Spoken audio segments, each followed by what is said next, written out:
Phone tapping కేసులో ఇవాళ SIT విచారణకు హాజరు కానున్నారు మాజీ MP Santosh Kumar. Phone tapping కేసులో బీఆర్ఎస్ మాజీ ఎంపీ సంతోష్ రావు సిట్ నోటీసులు ఇచ్చింది. ఇక ఇవాళ జూబ్లీహిల్స్ పిఎస్లో విచారణకు రావాలని నోటీసులు పేర్కొంది. ఈ కేసులో ఇప్పటికే కేటీఆర్ హరీష్ రావుకు నోటీసులు జారీ చేసి విచారించగా తాజాగా బీఆర్ఎస్ మాజీ ఎంపీ సంతోష్కు నోటీసులు ఇచ్చింది. ఇవాళ మధ్యాహ్నం 3 గంటలకు జూబ్లీహిల్స్ పిఎస్ విచారణకు హాజరు కావాలని స్పష్టం చేసింది. సిఆర్పిసి 160 కింద నోటీసులు ఇచ్చింది. సిట్ నోటీసులపై సంతోష్ రావు స్పందించారు.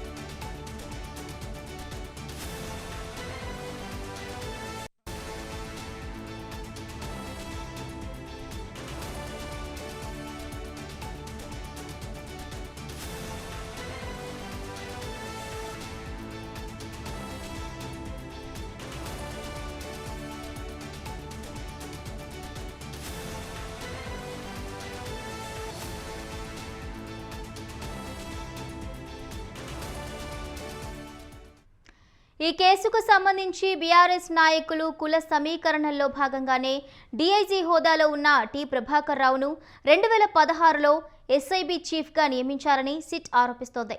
2017లో పి రాధాకిషన్ రావును బీఆర్ఎస్ పార్టీ పెద్దలే హైదరాబాద్ టాస్క్ ఫోర్స్ డీసీపీగా ఎంపిక చేశారని పేర్కొంటోంది.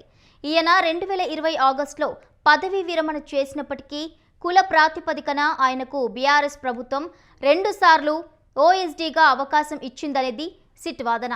ప్రభాకర్ రావు ఆదేశాల మేరకు హైదరాబాద్ నగరంపై పట్టు కొనసాగడానికే బీఆర్ఎస్ నేతలు ఇలా చేశారని సిట్ చెప్తోంది. దీనికి సంబంధించిన పూర్తి అప్డేట్స్ మా ప్రతినిధి ఉషా లైవ్ ద్వారా అందిస్తారు.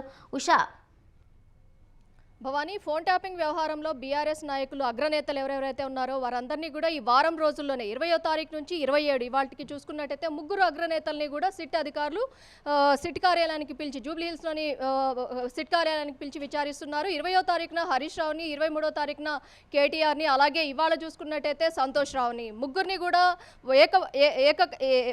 ఒకే వారంలోనే పిలిచి విచారించడంలో ఈ కేసుకి సంబంధించి త్వరితగతిన ఈ కేసుని మొత్తం కూడా స్పీడప్ చేసి మొత్తం కూడా నివేదిక సమర్పించే యోచనలో అయితే సిట్ బృందం ఉన్నట్టుగా అయితే తెలుస్తుంది. మొత్తం మీద గతంలో హరీష్ రావుని 7 గంటల పాటు, అలాగే కేటీఆర్ని 7 గంటల పాటు ఉదయం 11 గంటల నుంచి సాయంత్రం 6:30 గంటల వరకు కూడా విచారించినటువంటి సిట్ బృందం సంతోష్ రావుని మాత్రం 3 గంటలకి ఇవాళ 3 గంటలకి హాజరవ్వాల్సిందిగా 160 సిఆర్పిసి నోటీసులు ఇచ్చి హాజరవ్వాల్సిందిగా నోటీసులో కూడా పేర్కొంది. సంతోష్ రావు కూడా దానికి సానుకూలంగా మధ్యాహ్నం 3 గంటలకు విచారణకు హాజరవుతానని ఏదైతే చట్టాల మీద తమకు నమ్మకం ఉంది అన్న కోణంలోనే ఈ ముగ్గురు నేతలు కూడా చెప్పుకుంటూ వస్తున్నటువంటి వర్షాన్ని కూడా మనం చూసుకోవచ్చు. మొత్తం మీద ఈ అంశంలో ఏదైతే ఫోన్ ట్యాపింగ్ వ్యవహారంలో గతంలో ఒకే సామాజిక వర్గంకి సంబంధించినటువంటి నేతలు ఓఎస్డి అవుట్ సోర్సింగ్ డిపార్ట్మెంట్ ఏదైతే ఉందో ఆ వింగ్ని ప్రత్యేకంగా ఏర్పాటు చేసింది.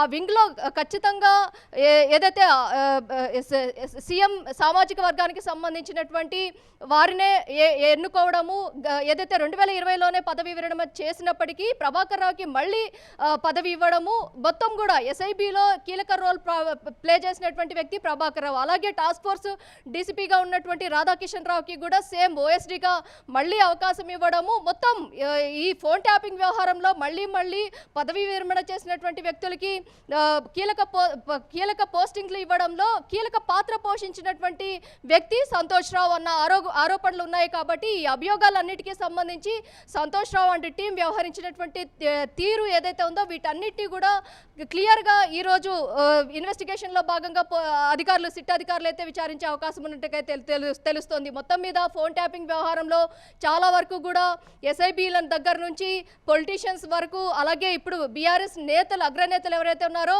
వారందరినీ కూడా విచారిస్తున్నటువంటి సిట్ బృందము ఎట్టకేలకు ఈ కేసులో ఎలాగైనా సరే ఈ కేసుకి సంబంధించినటువంటి పురోగతిని ఎలాగైనా సరే సబ్మిట్ చేయాలన్న ఏదైతే కాన్సెప్ట్తో ఉంది. కాబట్టి మొత్తం ఈ కేసులో ఉన్నటువంటి ఎవిడెన్సెస్ కలెక్షన్, అలాగే గతంలో ఇచ్చినటువంటి అభ్యర్థులు ఇచ్చినటువంటి స్టేట్మెంట్స్ అన్నిటిని కూడా రికార్డ్ చేసినటువంటి సిట్ బృందము ఇవాళ సంతోష్ రావు ఏదైతే సంతోష్ రావుని కూడా గతంలో ఎలాగా హరీష్ రావు కేటీఆర్ ఎలాగా క్యాన్వాయ్ లాగా వచ్చి ర్యాలీ లాగా వచ్చి సిట్ ఆఫీస్ కార్యాలయానికి వచ్చి ఇన్వెస్టిగేషన్కి అగ్రనేతలందరూ బీఆర్ఎస్ శ్రేణులు తరలి వచ్చాయో ఆ తరహాలోనే సంతోష్ రావుకి కూడా వస్తారా లేదా అనేది కూడా సర్వత్రా ఉత్కంఠగా ఉందనేసి తెలుస్తుంది. మరోవైపు ఈ రోజు సంతోష్ రావు విచారణకు రావడం అయితే ఒకంత చాలా వరకు కూడా ఆసక్తికరంగా ఉంది. ఈ కేసులో సంతోష్ రావు షాడోగా ఉన్నారు అన్న ఆరోపణలు ఎదురవుతున్నాయి కాబట్టి సంతోష్ రావు అనుకున్నటువంటి వ్యక్తి ఎవరు అన్న కోణంలో అతన్ని కూడా ప్రశ్నించే అవకాశం ఉన్నట్టుగా అయితే తెలుస్తుంది. ఈ రోజు జరగబోయేటటువంటి ఈ విచారణలో సంతోష్ రావుని 3 గంటల నుంచి ఎన్ని గంటల పాటు విచారించనున్నారు? గతంలో వీరిద్దరిని 7 గంటల పాటు విచారించినటువంటి సిట్ బృందము సంతోష్ రావుని ఎన్ని గంటల పాటు విచారిస్తారు అనేది కూడా సర్వత్రా ఉత్కంఠగా ఉందనేసి తెలుస్తుంది. గతంలో ఎస్ఐబీలుగా ఉన్నటువంటి ప్రణీత్ రావు, భుజంగరావు, తిరుపతన్న, రాధాకిషన్ రావు, ప్రభాకర్ రావు, అలాగే శ్రవణ్ రావు మాజీ ఏదైతే ప్రైవేట్ ఛానల్కి సంబంధించినటువంటి వ్యక్తి ఇచ్చినటువంటి ఇన్ఫర్మేషన్ అన్నిటినీ కూడా క్రోడీకరిస్తూ ఇతన్ని ప్రశ్నించే అవకాశం ఉన్నట్టుగా అయితే తెలుస్తుంది. Bhavani. Right, thank you Usha, thank you for the updates.